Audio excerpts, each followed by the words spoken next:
نازلين رايحين مكان كده في الكوربه اسمه تري ترانك. شفته على تيك توك وقلت لازم اروح. بصراحه عجبني قوي، واكتر حاجه عجبتني فيه انه شبه فرشه، اللي يعرفوا فرشه في شرم الشيخ. المهم انا عايزه اوريكم حاجه عملتها يا جماعه في عينيا.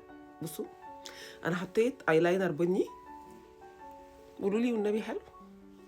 بصوا، خدت شرطه من تحت كده وشرطه من فوق. فاكرين الرسمه بتاعت جدودنا كده؟ نفس الفكره. حلوه.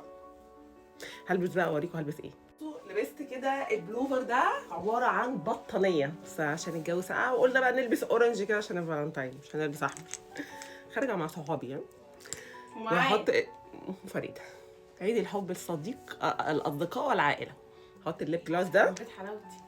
استنى اوريكم بقى البس ايه تاني. الكود ده، وهحط البرفيوم بتاع لطافه اسمها انغام، بس ريحتها انتوا مش فاهمين. قولوا لي لايق الكود. المكان الفايب بتاعته اتجنن، كان ساقعه شويه بس من جماله استحملته، كان مديني احساس كده اجواء فرشه في شرم الشيخ. وطبعا هنا كان لازم اتصور، انا صورت كتير طبعا، وكلت عندهم احلى فرنش توست كلته بجد. لا بصوا، رغم ان الجو ساقع الايس كريم كان يجنن.